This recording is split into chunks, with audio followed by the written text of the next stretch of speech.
Hello नमस्कार साथियों, मैं एचपी सिंह आप सभी का स्वागत करता हूं जीएस सुधा बुक के रिवीजन वाले सेशन में। साथियों, आप सभी लोग जानते हैं कि हम लोग एक सेशन जो है ऑलरेडी देख चुके हैं, जो हिस्ट्री का यानी प्राचीन भारत का इतिहास का सेशन था। तो यदि आप लोग वो सेशन नहीं देखे होंगे यानी पीछे में जो सेशन हुआ था वो नहीं देखे होंगे तो कृपया देख लीजिएगा, क्योंकि प्ले लिस्ट में मैं बनाकर इस चैनल पर प्रोवाइड कर दिया हूँ। तो प्ले लिस्ट भी अपने मोबाइल में सेव रख लीजिएगा, क्योंकि कोई भी क्लास आएगा तो उस प्ले लिस्ट में आप लोग को देखने को मिलेगा सीरियल वाइज। तो चलिए हम लोग सेकंड लेक्चर जो है आज के सेशन स्टार्ट करते हैं। यानी आज के सेशन जो होने वाला है, ये सेकंड लेक्चर होने वाला है ये सुधा बुक के रिवीजन का। जैसे कि आप सभी को ज्ञात होगा कि हम लोग यहाँ अब तक जो है पढ़ चुके थे, यानी प्राचीन भारत का इतिहास में जो प्राचीन भारत के इतिहास के अध्ययन के प्रमुख स्रोत एवं प्रागैतिहासिक काल का जो के बारे में हम लोग पढ़ रहे थे, ये सभी पॉइंट पढ़ चुके थे। तो चलिए हम लोग को जहाँ से पढ़ना है आज के सेशन में, वहाँ पर हम लोग क्विकली जो है पहुँचते हैं। यहाँ पर थोड़ा सा आप लोग वेट कर लीजिएगा। यहाँ पर देखिएगा, मैं वहाँ पर आप लोग को पहुँचाता हूँ जहाँ पर हम लोग को कल छोड़े थे। तो यहाँ तक जो है हम लोग यहाँ से ऊपर यानी प्रागैतिहासिक काल से ऊपर तक जो है हम लोग पढ़ चुके थे। आज के सेशन में हम लोग को जो पढ़ना है प्रागैतिहासिक काल से नीचे में देखना है, यानी प्रागैतिहासिक काल के बारे में देखना है, पाषाण काल के बारे में पढ़ेंगे। उसके बाद पूरा पाषाण काल या पूर्व पाषाण काल के बारे में पढ़ना है, यानी इसके नीचे हम लोग को आज के सेशन में देखना है। तो चलिए हम लोग जो है इस सेशन को स्टार्ट करते हैं। सेशन को स्टार्ट करने से पहले यदि आप लोग इस चैनल पर पहली बार आए हैं और चाहते हैं कि ये जो जीएस सुधा बुक है इसको लाइन बाई लाइन रिवीजन करना, तो आप लोग हमारे इस चैनल को सब्सक्राइब जरूर कर लीजिएगा। इस चैनल पर मैं कंप्लीट बुक का रिवीजन कराने वाला हूँ। आप लोग के डिमांड पर ही मैं इस बुक को रिवीजन करा रहा हूँ। अदरवाइज जो है आप सभी लोग जानते हैं कि हमने कहिए से इस बुक को जो है रिवीजन जो है क्लोज कर दिए थे, यानी रिवीजन नहीं करा रहे थे। बट आप लोग का इतना ज़्यादा डिमांड हो गया कि सर कराइए कराइए, रिक्वेस्ट आ रहा था, तो मैंने सोचा कि चलिए फाइनली जो है इस बुक को भी कंप्लीट करा दिया जाए, खान सर के पॉकेट जी की बुक की तरह। चलिए हम लोग यहाँ से स्टार्ट करते हैं बिना किसी देरी के। तो हम लोग अभी जो स्टार्ट करने जा रहे हैं प्रागैतिहासिक काल स्टार्ट करने जा रहे हैं। तो सबसे पहला पॉइंट देखिएगा, लिखा गया है प्रागैतिहासिक काल के बारे में। देखिएगा, तो ऐसा काल जिसका कोई लिखित साक्ष्य उपलब्ध नहीं है, अंततः हम कह सकते हैं कि इस काल का इतिहास पूर्ण रूप से उत्खनन में प्राप्त पुरातात्विक जो है साक्ष्यों पर निर्भर करता है। तो आप लोग ये पॉइंट जरूर याद रखिएगा। आप लोगों से पूछेगा प्रागैतिहासिक काल के बारे में, तो आप लोग कहिएगा ऐसा जो है एक काल है जिसका कोई जो लिखित साक्ष्य नहीं मिला है। अगला पॉइंट है पाषाण काल। पाषाण काल का विभाजन तीन कालों में किया गया है। कौन कौन सा काल हो जाएगा? तो पूरा पाषाण काल या इसी को पूर्व पाषाण काल के नाम से भी जानते हैं, और दूसरा हो जाएगा मध्य पाषाण काल, और तीसरा हो जाएगा नव पाषाण काल। ये जो है बहुत महत्वपूर्ण है। इसके अंदर हम लोग देखेंगे कि किस काल में क्या क्या जो है हम लोग को वस्तुएं मिला था उत्खनन के दौरान। तो अभी आप लोग ये ध्यान रखिएगा कि जो पाषाण काल है इसको हम लोग तीन पार्ट में देखते हैं। कौन कौन सा? तो पहला पूरा पाषाण काल, दूसरा जो है मध्य पाषाण काल, और तीसरा नव पाषाण काल। तो चलिए हम लोग सबसे पहले पूरा पाषाण काल या पूर्व पाषाण काल के बारे में यहाँ पर पॉइंट याद करते हैं। तो पूरा पाषाण यानी यहाँ पर देखिएगा, पूरा पाषाण संस्कृत का उदय अभिन्यूनतम युग में हुआ था। माना जाता है कि इस युग में धरती बर्फ से ढकी हुई थी। पूरा पाषाण की संस्कृत के अवशेष सोहन नदी घाटी यानी बेलन नदी घाटी एवं नर्मदा नदी घाटी से मिलता है। तो ये पॉइंट आप लोग याद रखिएगा। पूरा पाषाण काल के संस्कृति के अवशेष जो है सोहन नदी घाटी, बेलन नदी घाटी और नर्मदा नदी घाटी से मिलता है। अगला पॉइंट है मध्य प्रदेश के भोपाल के समीप भीमबेटका नामक चित्रित शैलाश्रयों से भी पूरा पाषाण काल की संस्कृति के अवशेष मिले हैं। अगला पॉइंट है पूरा पाषाण काल में हथियारों का आविष्कार एक महत्वपूर्ण घटना थी। तो पूरा पाषाण काल में हथियारों का आविष्कार जो है एक महत्वपूर्ण क्या थी? तो घटना थी। पूरा पाषाण काल को मानव के द्वारा प्रयोग किए जाने वाले पत्थर के औजारों के फलस्वरूप एवं जलवायु में होने वाले परिवर्तन के आधार पर तीन जो है अवस्थाओं में विभाजित किया गया है। वो तीन अवस्था क्या है आप लोगों के सामने दिखाई दे रहा है। निम्न पूरा पाषाण काल या पूर्व पूरा पाषाण काल इसको कहेंगे, या मध्य पूरा पाषाण आप लोग याद रखिएगा। दूसरा नंबर मध्य पूरा पाषाण काल, और तीसरा पर उच्च पूरा पाषाण काल। इस प्रकार से आप लोग को याद रखना है, यानी निम्न पाषाण काल, निम्न पूरा पाषाण काल, मध्य पूरा पाषाण काल और उच्च पूरा पाषाण और उच्च जो है पूरा पाषाण काल। ये तीनों नाम आप लोग याद रखिएगा। आइए हम लोग जो है इसको भी एक एक करके देखते हैं, क्योंकि यहाँ पर इस बुक में यही खासियत है कि जो भी पॉइंट लिखा गया है उसके बारे में पूरा डिटेल से यहाँ पर वर्णन किया गया है। तो आइए हम लोग जो ये तीनों पॉइंट को देखें, तीनों पॉइंट को भी यहाँ पर पूरा डिटेल में समझते हैं। निम्न पूरा पाषाण काल या इसी को पूर्व पूरा पाषाण काल के नाम से जानते हैं। तो इसके बारे में देखिएगा, सर्वप्रथम इस काल के उपकरण पंजाब जो है यानी पाकिस्तान वाला जो पंजाब है, जो वर्तमान पाकिस्तान वाला इलाका है पंजाब का, उसकी जो है सोहन नदी घाटी से प्राप्त हुए हैं, जिस कारण से सोहन संस्कृति भी कहा जाता है। तो सोहन संस्कृति शब्द का सर्वप्रथम प्रयोग वर्ष 1936 ईस्वी में H.D. टेरा ने किया था। इस काल के उपकरण दो भागों में विभाजित किया जाता है। पहला देखिएगा तो चॉपिंग पेबुल संस्कृत, और दूसरा जो हो जाएगा हस्त कुठार संस्कृत हो जाएगा। अगला पॉइंट है चॉपर चॉपिंग शब्दावली का सर्वप्रथम प्रयोग H.L. मोवियस ने किया था। चॉपर उपकरण बड़े आकार वाले उपकरण है जो पेबुल से निर्मित है। चॉपिंग उपकरण द्विधारी होते हैं। हस्त ठुकार संस्कृत व मद्रासी संस्कृत भी कहा जाता है। ये सभी पॉइंट आप लोग को जो है एक बार रिवीजन कर लेना है, इसे जो है इतना खास नहीं है कि आप लोग को हर हाल में याद ही रखना है। सर्वप्रथम हस्त कुठार संस्कृत के उपकरण पोलवरम यानी मद्रास से रॉबर्ट ब्रूस फुट ने प्राप्त किए थे। सोहन संस्कृत एवं मद्रास संस्कृत के इकट्ठे यानी साथ मिलने के प्रमाण चित्तौड़गढ़ राजस्थान से मिले हैं। अगला देखिएगा यहाँ पर नव पूरा पाषाण काल या इसी को पूर्व पूरा पाषाण काल के नाम है, तो इसके प्रमुख स्थल के नाम आप लोग ध्यान रखिएगा। सोहन घाटी जो कि पाकिस्तान के पंजाब वाले इलाका में है, कश्मीर थार के रेगिस्तान का कुछ क्षेत्र जो राजस्थान और चित्तौड़गढ़ व डिडवाना के क्षेत्र का जो इलाका है उसके बारे में यहाँ पर बतलाया जा रहा है। बेलन नदी घाटी एवं नर्मदा नदी घाटी, इतना जो है आप लोगों को इसका प्रमुख स्थान का नाम ध्यान रखना है। इतना स्थान तक जो है इसका विस्तार था।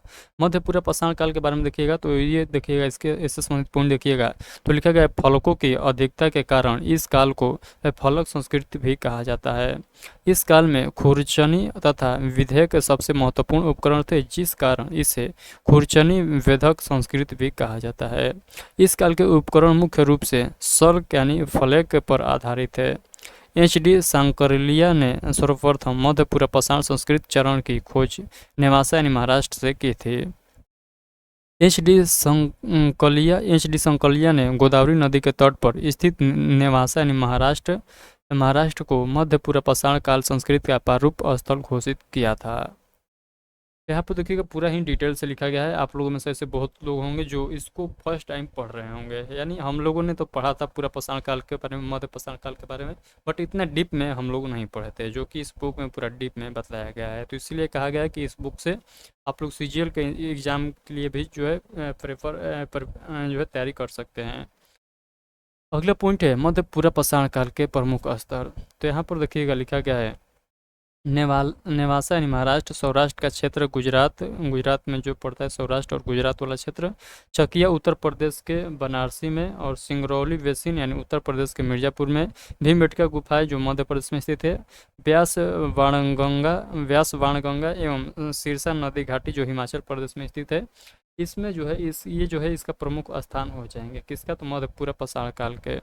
अगला जो 3 नंबर का पॉइंट है यहाँ पर देखिएगा ऊंच पूरा पाषाण काल। तो इस काल के प्रमुख उपकरण फलक ब्लेड पर आधारित है। इन उपकरणों के निर्माण में चट, जैस्पर एवं फिल्ट आदि बहुमूल्य पत्थरों का उपयोग होता है।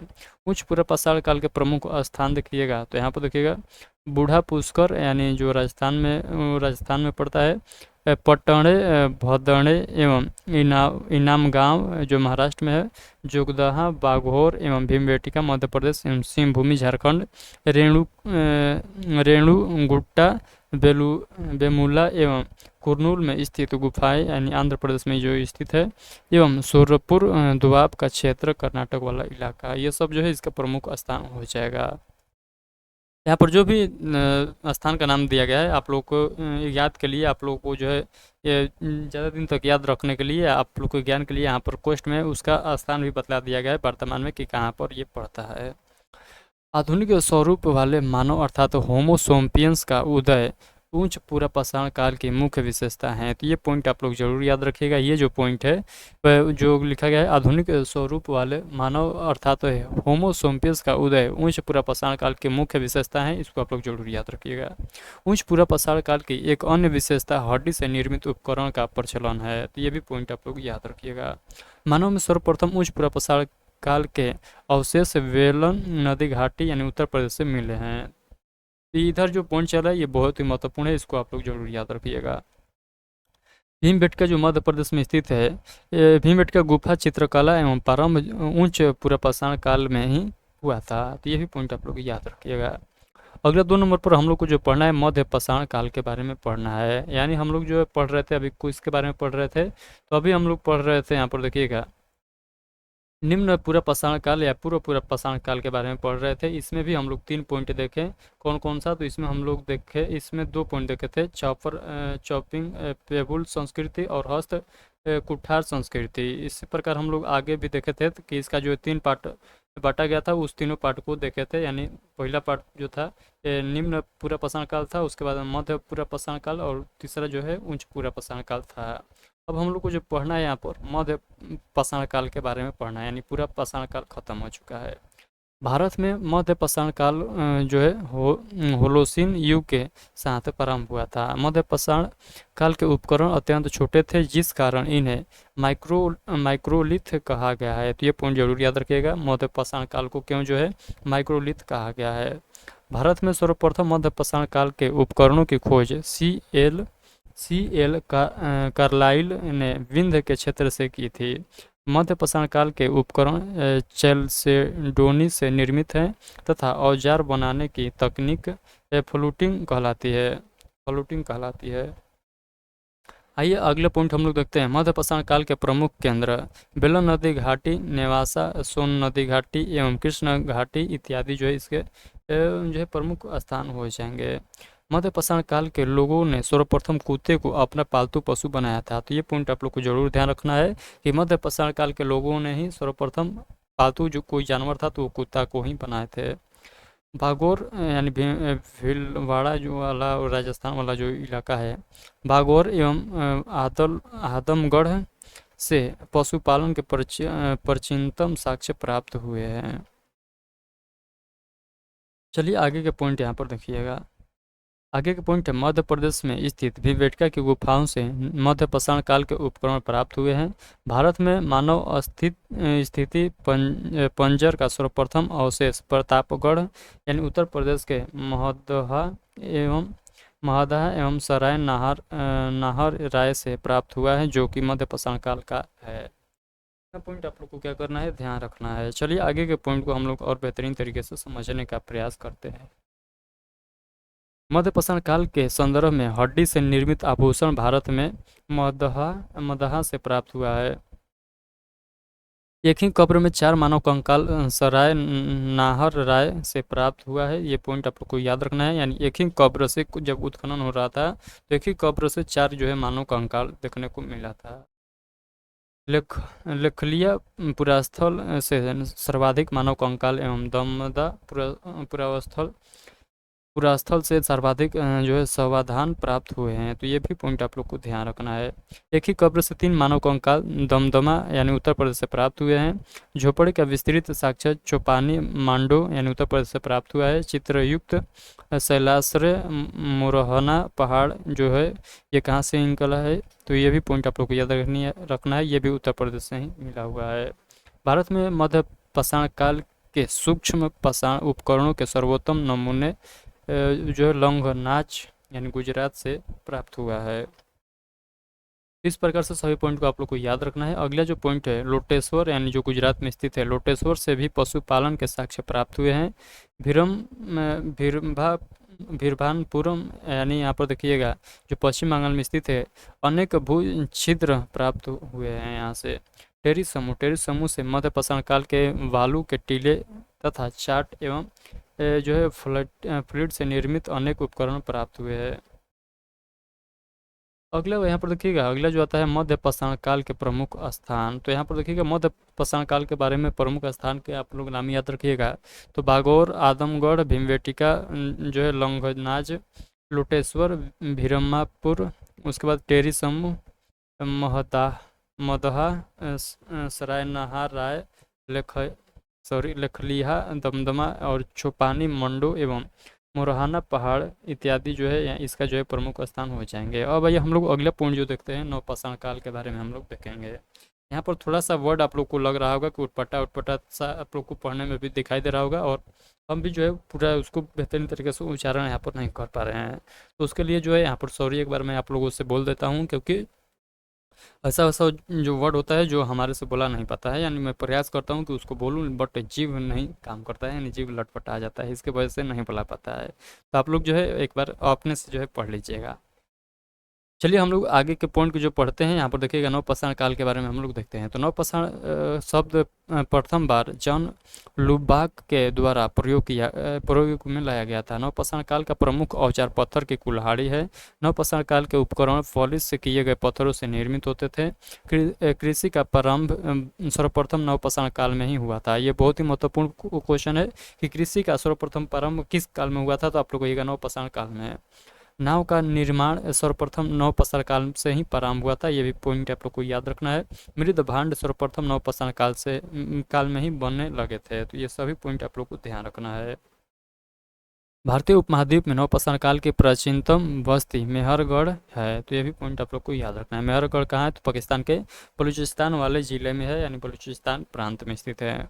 मेहरगढ़ से पशुपालन एवं कृषि के प्राचीनतम साक्ष्य प्राप्त हुए हैं। मेहरगढ़ से पालतू भैंस का प्राचीनतम साक्ष्य भी प्राप्त हुआ है। भारत में नवपाषाण काल के प्रथम स्थल की खोज टोंस नदी घाटी में हुआ है, जो कि उत्तर प्रदेश में टोंस नदी है, वहाँ पर खोज हुआ है इसका। नवपाषाण काल में प्रमुख केंद्र वेलन नदी घाटी, सोन नदी घाटी, सिंहभूमि, रेणुगुट्टा इत्यादि हैं। बुर्ज होम जो कश्मीर में है, बुर्ज होम में कब्र में पालतू कुत्ते एवं भेड़ियों को मालिक के शव के साथ ही दफनाया जाता था, तो ये भी पॉइंट आप लोग को याद रखना है।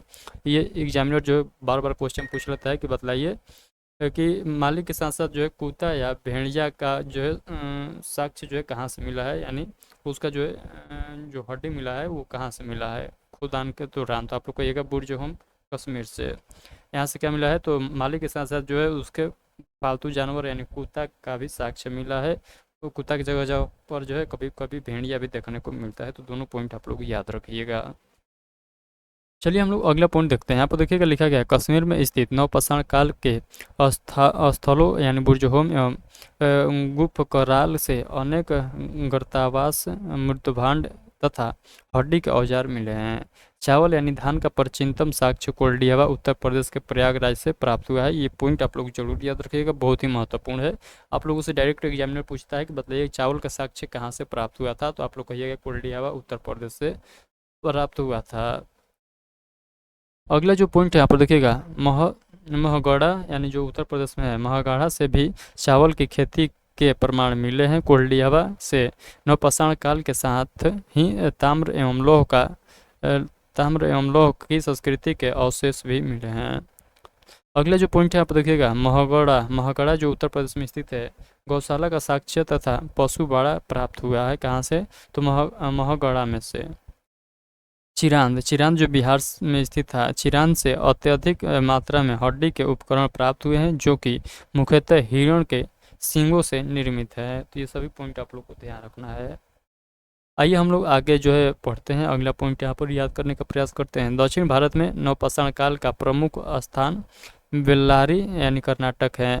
बेल्लारी अनेक नवपाषाण काल के स्थलों संगन, कुल्लू, बुदहल, टेकलकोट टेकलकोट आदि के लिए प्रसिद्ध है।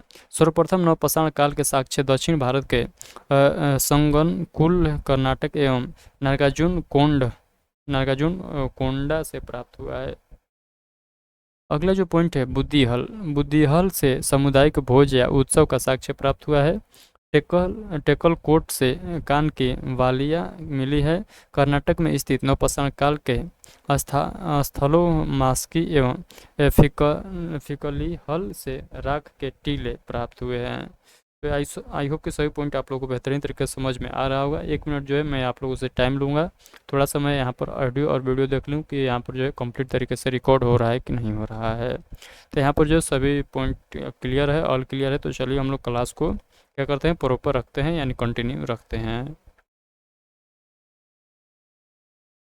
यहाँ पर देखिएगा अगला जो पॉइंट है, भारत में स्थित नवपाषाण काल के प्रमुख स्थान देखिएगा तो बुर्ज होम एवं जो है गुफा कराल, कोल्डियावा एवं मगहड़ा, चंदार, संगन कुल्लू एवं पिकली हल, नागार्जुन कोंडा इत्यादि जो है ये किसका प्रमुख स्थान हो जाएगा। तो आप लोग कहिएगा भारत में नवपाषाण काल के प्रमुख स्थान हो जाएंगे। अदरवाइज जो है पाकिस्तान में बहुत ज़्यादा इसका स्थान है।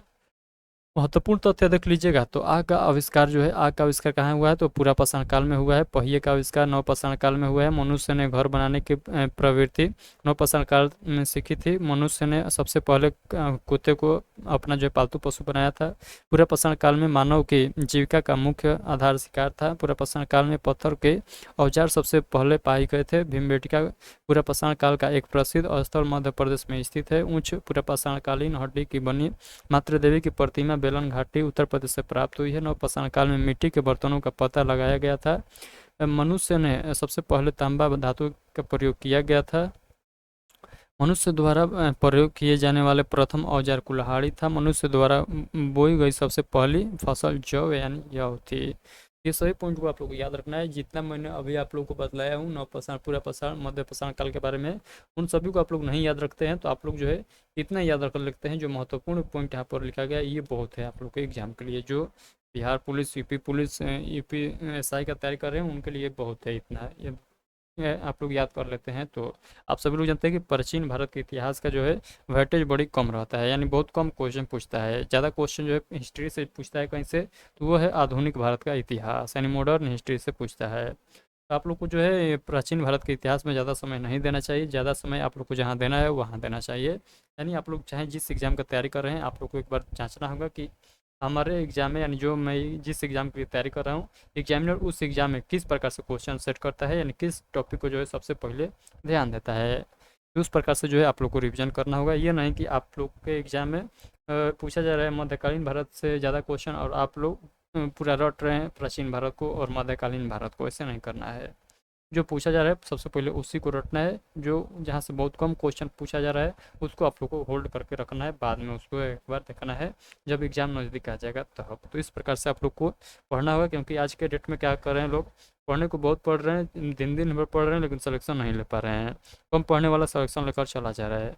वो जो कम पढ़ रहा है वो जो है तो वो जान रहा है कि किस प्रकार से हम लोग को पढ़ना है, और जो पढ़ रहा है वो पढ़ते रह जाएगा। तो आप लोग को स्मार्ट बनना है, स्मार्ट स्ट्रेटजी अपनाना है। ये नहीं कि जितना आप लोग को सिलेबस में लिखाया गया है सभी को पढ़ने बैठ जाना है को, ऐसे नहीं करना है।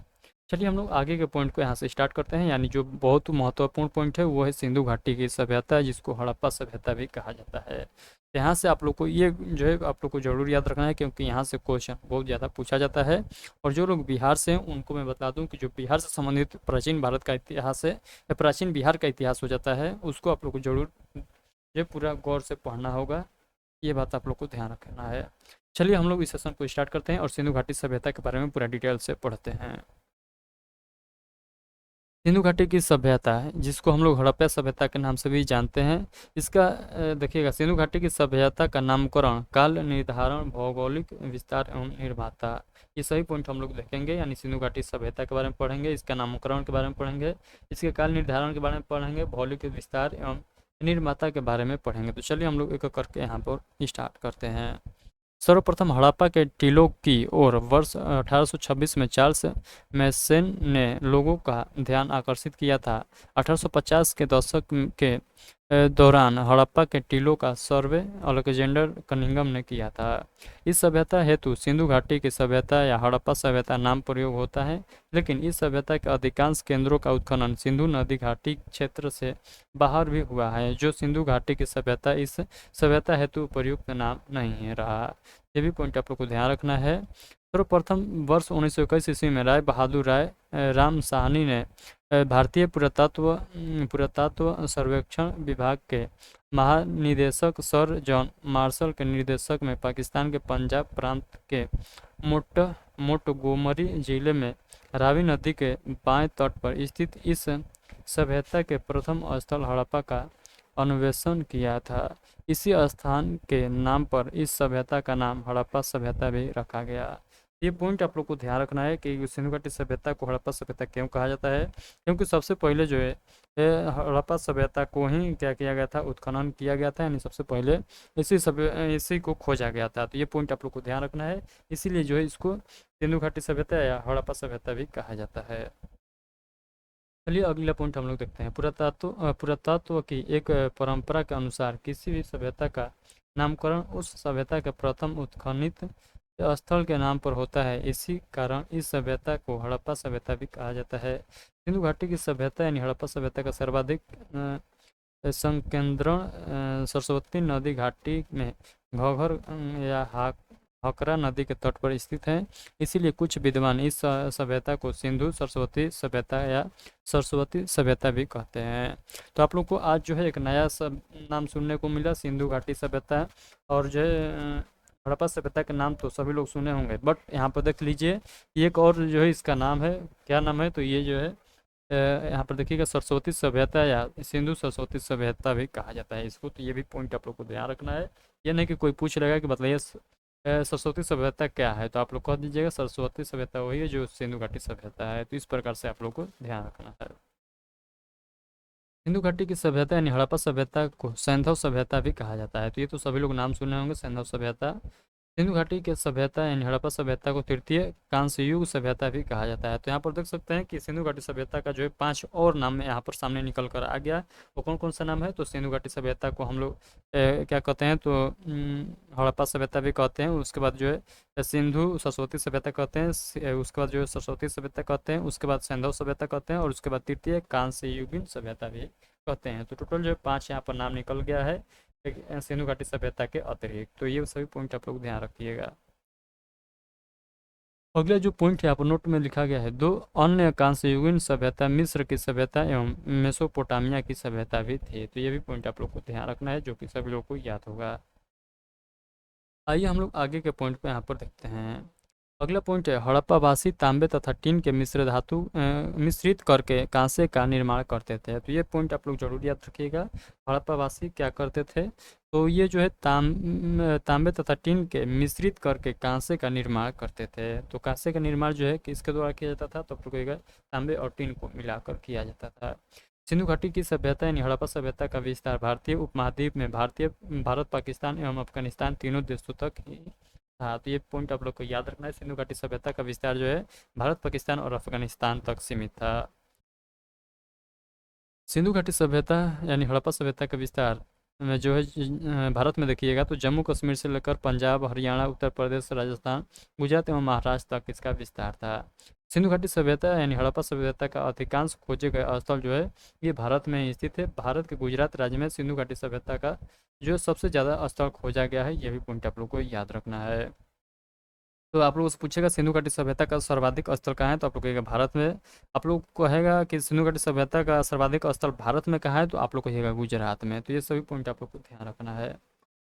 वर्ष 1922 ईस्वी में सर जॉन मार्शल के निर्देशन में ही पाकिस्तान के सिंध प्रांत के जो है लरकाना जिले में सिंधु नदी के दाएं तट पर स्थित मोहनजोदड़ो की खोज राखलदास बनर्जी के द्वारा की गई थी। तो ये पॉइंट आप लोग जरूर याद रखना है कि 1922 ईस्वी में राखलदास बनर्जी के द्वारा किस स्थान का खोज किया गया था, तो आप लोग को मोहनजोदड़ो का खोज किया गया था। तो इस प्रकार से आप लोग को सभी नाम याद रखना है। दयाराम साहनी जो है किसका खोज किए थे, तो आप लोग को हड़प्पा का कब किए थे, तो 1921 ईस्वी में। तो ये पॉइंट को आप लोग को ध्यान रखना है। आइए आगे के पॉइंट को हम लोग यहाँ पर समझते हैं।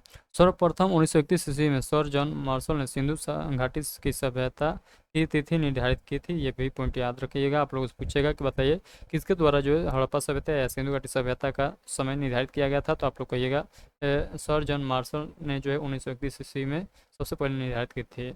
रेडियो कार्बन यानी C14 जैसी नवीन विश्लेषण पद्धति के द्वारा सिंधु घाटी की सभ्यता की का जो है काल निर्धारण जो है लगभग किया गया था 2500 ईसा पूर्व से लेकर 1750 ईसा पूर्व तक माना जाता है। माना यह भी जाता है कि यह सभ्यता लगभग 400 से 500 वर्षों तक विद्यमान रही है। यह सभ्यता लगभग 2200 ईसा पूर्व से 2000 ईसा पूर्व के मध्य तक अपनी परिपक्वावस्था में थे।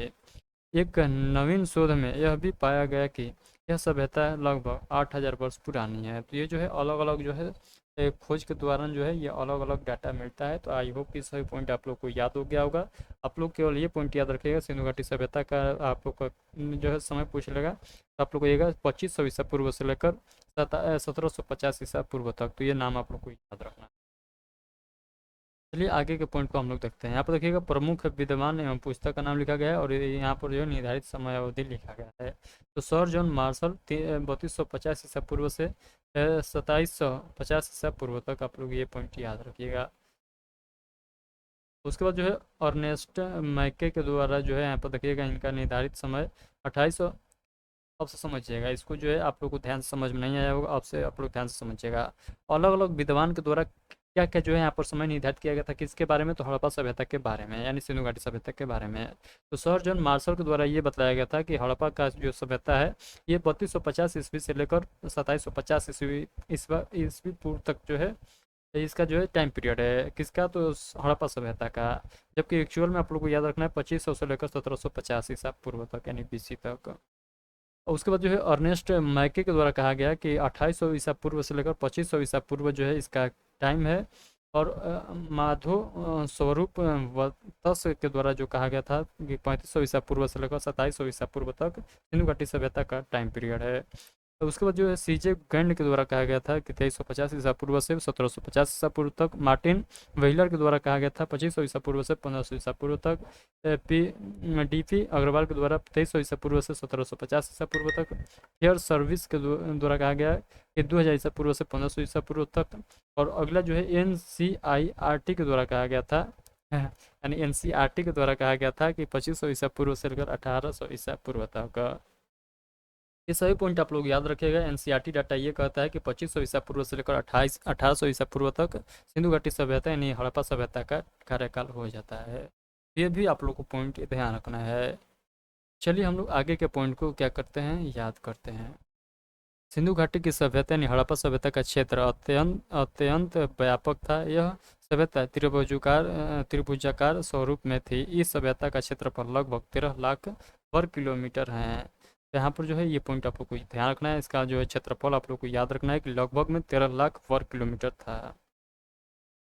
सिंधु घाटी की सभ्यता सिंधु घाटी की सभ्यता का भौगोलिक विस्तार पूर्व में आलमगीरपुर जो कि उत्तर प्रदेश में स्थित है, पश्चिम में देखिएगा तो सुतका गेंडोर जो कि बलूचिस्तान में है, उत्तर में देखिएगा तो मांडा यानी जम्मू कश्मीर, और दक्षिण में देखिएगा तो नर्मदा नदी के मुहाने पर स्थित दैमाबाद जो कि महाराष्ट्र तक था। यहाँ पर देखिएगा डायग्राम के माध्यम से आप लोग को बताया गया है कि सिंधु घाटी सभ्यता का जो है यहाँ पर चौहद्दी क्या था। तो सबसे उत्तर में देखिएगा तो मांडा था, उत्तर जम्मू कश्मीर में। उसके बाद सबसे दक्षिण में देखिएगा तो दोमदाबाद था, ये कहाँ था, तो महाराष्ट्र था। और उसके बाद पूरब में देखिएगा तो आलमगीरपुर जो कि पूर्वी उत्तर प्रदेश में था, सॉरी पूरब में देखिएगा तो ये जो है उत्तर प्रदेश में था, कौन, तो आलमगीरपुर। और पश्चिमी देखिएगा तो सुंदरका गेंडोर बलूचिस्तान में स्थित है। ये जो है आप लोग को याद रखना है। सिंधु घाटी सभ्यता का क्या था, तो चौहदी था, यानी सबसे पूरब में कौन हो जाएगा, तो आप लोग को एक आलमगीरपुर, सबसे दक्षिण में तो दोमताबाद, और सबसे उत्तर में कहेगा तो मांडा, और सबसे पश्चिम में कहेगा तो गेंडोर। तो इस प्रकार से आप लोग को नाम याद रखना है। आइए हम लोग आगे के पॉइंट को समझते हैं। सिंधु घाटी की सभ्यता यानी हड़प्पा सभ्यता पूर्व से पश्चिम तक लगभग जो है 1600 किलोमीटर तक तथा उत्तर से दक्षिण तक 1100 किलोमीटर तक विस्तृत है। ये पॉइंट आप लोग को याद रखना है। जिस प्रकार से आप लोग याद रखे होंगे कि पूर्व से पश्चिम के भारत का लंबाई कितना है और दक्षिण से उत्तर का लंबाई कितना है, उसी प्रकार से आपको यहाँ पर याद रखना है कि सिंधु घाटी सभ्यता का जो है पूर्व से पश्चिम की ओर जो है कितना डिस्टेंस था और दक्षिण से उत्तर की ओर कितना डिस्टेंस था। तो ये सभी पॉइंट आप लोग ध्यान रखना है। यानी कहने का मतलब कि इसका लंबाई आप लोग याद रखिएगा, यहाँ से लेकर यहाँ तक की लंबाई कितना है और यहाँ से लेकर यहाँ तक की लंबाई कितना है। आइए हम लोग आगे के पॉइंट को और बेहतरीन तरीके से समझते हैं। सिंधु घाटी की सभ्यता के निर्माताओं के निर्धारण का एक महत्वपूर्ण स्रोत उत्खनन से प्राप्त हुआ मानव कंकाल है। सर्वाधिक मानव कंकाल मोहनजोदड़ो से प्राप्त हुए हैं। इन मानव कंकाल के परीक्षण से यह निर्धारित हुआ कि इस सभ्यता के अंतर्गत मुख्य रूप से 4 प्रकार की प्रजातियां निवास करती थी, जो कि निम्नलिखित है। कौन कौन सी प्रजातियां थी, तो भूमध्य सागरीय थी जो कि सबसे ज़्यादा थी, प्रोटो ऑस्ट्रेलियाइड थे, और अल्पाइन, और उसके बाद जो है मंगोलायड। ये जो है 4 कौन थी, तो ये 4 प्रजातियाँ थी, निवास करती थी। सिंधु घाटी की सभ्यता यानी हड़प्पा सभ्यता के लोग मुख्यतः भूमध्य सागरीय प्रजाति के थे। प्रमुख विद्वान के द्वारा क्या क्या बात बतलाया गया है, आप लोग ध्यान से समझिएगा। विद्वानों के अनुसार सिंधु घाटी की सभ्यता हड़प्पा सभ्यता के निर्माता डॉक्टर लक्ष्मण स्वरूप आर्य बोले थे। और गार्डन चाइल्ड के द्वारा जो है बोला गया था कि सिंधु घाटी के जो लोग थे ये सुमेरियन थे, और मार्टिमर व्हीलर के द्वारा बोला गया था कि ये सब भी लोग जो है दास एवं दसायु थे, और राखल दास बनर्जी के द्वारा बोला गया था कि ये सभी लोग द्रविड़ थे। तो ये सभी पॉइंट आप लोग को ध्यान रखना है। आइए हम लोग आगे के पॉइंट को और बेहतरीन तरीके से समझते हैं। आगे किंतु अधिकतर विद्वान प्राप्त साक्ष्यों के आधार पर द्रविड़ को ही सिंधु घाटी सभ्यता का निर्माता मानते थे। तो ये भी पॉइंट आप लोग को ध्यान रखना है। सिंधु घाटी की सभ्यता यानी हड़प्पा की सभ्यता की नगर योजना आप लोग ध्यान रखिएगा। सिंधु घाटी की सभ्यता का संयुगीन सभ्यता के साथ ही एक नगरीय सभ्यता भी थी, यानी एक शहरी जो है सभ्यता थी। इसकी महत्वपूर्ण विशेषता पर्यावरण के अनुकूल इसका जो है अद्भुत नगर नियोजन एवं जल विकास प्रणाली थी। मुख्य सड़कें उत्तर से दक्षिण की ओर जाती थी। इसकी सड़कें एक दूसरे को समकोण पर काटती थी। नगर की मुख्य सड़क को प्रथम सड़क कहा गया है। नगरों में प्रवेश पूर्वी सड़क से होता था। इस सभ्यता के अंतर्गत लगभग सभी नगर दो भागों में विभाजित थे, जो कि निम्नलिखित है। प्रथम जो भाग था जिसमें ऊंचे दुर्ग निर्मित थे, इन दुर्गों में शासक वर्ग निवास करता था। जबकि द्वितीय भाग में देखिएगा तो जिसमें जिसमें से नगर अथवा आवास क्षेत्र के साथ जो आवास क्षेत्र के साक्ष्य प्राप्त हुए हैं, यह अपेक्षाकृत आकार में बड़े थे। यहाँ आमतौर पर एक सामान्य नागरिक, व्यापारिक, शिल्पकार, कारीगर एवं श्रमिक वर्ग जो है रहता था। तो ये सभी पॉइंट आप लोग ध्यान रखिएगा। यानी ये जो है दो पार्ट में विभाजित है, जिसमें एक तरफ जो है यहाँ पर जो है दुर्गों में शासक वर्ग के निवास करते थे, और दूसरा में यहाँ पर जो है नागरिक थे, व्यापारिक थे, शिल्पकार थे, कारीगर थे, श्रमिक वर्ग के लोग रहते थे। इस प्रकार से आप लोग को ध्यान रखना है। यहाँ सड़कों के किनारे की नलियाँ ऊपर से ढकी होती थी। घरों का गंदा पानी इन्हीं नलियों के माध्यम से होता हुआ नगर की मुख्य नली में जाकर गिरता था। सिंधु घाटी की सभ्यता के प्रमुख स्थल जो है हड़प्पा, मोहनजोदड़ो, कालीबंगा की नगर योजना लगभग जो है एक जैसी थी। अधिकांश स्थलों पर भवनों के निर्माण में पक्की ईंटें का उपयोग किया गया था। तो आप लोग समझ सकते हैं कि उतना जो है पहले पक्की ईंट का जो है निर्माण हो चुका था। रंगपुर जो कि गुजरात में स्थित है, कालीबंगा राजस्थान में भवनों के निर्माण में कच्ची ईंटों का प्रयोग किया गया था। तो आप लोग ये भी पॉइंट ध्यान रखिएगा। यहाँ आमतौर पर प्रत्येक घर में एक आंगन, एक रसोई घर एवं एक स्नानागार होता था। यहाँ अधिकांश घरों में से कुएं के अवशेष भी प्राप्त हुए हैं, यानी हर एक घर में एक कुआं भी देखने को मिलता था। मोहनजोदड़ो से प्राप्त विशाल स्नानागार सिंधु घाटी की सभ्यता यानी हड़प्पा का उद्भूत निर्माण है। सिंधु घाटी की सभ्यता की सबसे बड़ी इमारत जो है अन्नागार है। विशाल भवन हड़प्पा और मोहनजोदड़ो की विशेषता बतलाते हैं। सिंधु घाटी की सभ्यता के नगरों के चारों ओर एक रक्षा प्राचीर निर्मित करके किलेबंदी की गई थी। इसको निर्मित करने का मुख्य उद्देश्य नगर को चोर लुटेरों तथा पशु दस्युओं यानी पशु चोरों से सुरक्षित करना था। केवल लोथल तथा सुरकोटदा के दुर्ग और नगर एक ही रक्षा प्रचारी से घिरे थे। तो ये भी पॉइंट आप लोग को ध्यान रखना है। आइए हम लोग आगे के पॉइंट को समझते हैं। सिंधु घाटी की सभ्यता के अधिकांश स्थलों के घरों के दरवाजे तथा खिड़कियां मुख्य सड़क पर नहीं खुलकर गली में खुलती थी। यानी मेन जो गली होता था वहां पर जो है न दरवाजा दिया जाता था और न ही जंगला दिया जाता था। इस सभ्यता के जो घर बने होते थे, मकान के निर्माण में अनेक प्रकार की ईंटें का प्रयोग किया जाता था, जिसमें ईंटों के आकार का अनुपात 4:3:1 था। इस प्रकार से आप लोग को ध्यान रखना है। सिंधु घाटी की सभ्यता की सबसे बड़ी ईंट मोहनजोदड़ो से प्राप्त हुई है। इतना पॉइंट आप लोग को क्या करना है, ध्यान रखना है। आगे जो है हम लोग क्या पढ़ेंगे, आगे का जो है सेशन हम लोग कल जो है देखने वाले हैं, यानी आगे का पॉइंट जो है हम लोग कल के सेशन में देखेंगे। आई होप कि जितना मैं पॉइंट बताया हूँ सभी पॉइंट आप लोग को बेहतरीन तरीके से समझ में आ चुका है। यहाँ पर जो है यहाँ पर जितना भी नाम दिखाई दे रहा है ये सभी जो है सिंधु घाटी सभ्यता से संबंधित यहाँ पर सभी क्या है तो स्थान है जो कि हाईलाइट किया गया है। तो आई होप कि सभी पॉइंट आप लोग को समझ में आया होगा। कल के सेशन में हम लोग हड़प्पा सभ्यता के बारे में देखेंगे, और जो है इसमें जितना भी उत्खनन हुआ है मोहनजोदड़ो, कालीबंगा, राखीगढ़ी, सभी को हम लोग क्या करेंगे एक एक करके देखने का प्रयास करेंगे। तो आज का सेशन हम जो है हम लोग यहीं पर रखेंगे। कल के सेशन में हम लोग सभी स्थान के जो है किस स्थान से क्या क्या प्राप्त हुआ है उन सभी पॉइंट को याद करने का प्रयास करेंगे। आज का सेशन कैसा रहा एक प्यारा सा कमेंट करके ज़रूर बताइएगा। और कल के सेशन में आप लोग ज़रूर बताइएगा कि कहाँ तक जो है हम लोग पढ़ चुके थे, यानी कल का सेशन जब लाइव होगा तो आप लोग को बतलाना है कि कहाँ तक जो है हम लोग पढ़ चुके हैं, क्योंकि जो है आप लोग नहीं बतलाते हैं तो हमको जो है पिछले का जो है पिछले वाले सेशन को एंड में देखना पड़ता है कि आखिर हम लोग पढ़े कहाँ तक थे। तो आप लोग एक बार ज़रूर बतला दीजिएगा, इस वीडियो के कमेंट बॉक्स में भी लिख दीजिएगा तो वो भी पता चल जाएगा। चलिए आज के लिए इतना ही, मिलते हैं कल के सेशन में, तब तक के लिए आप सभी को take care, thank you, bye bye.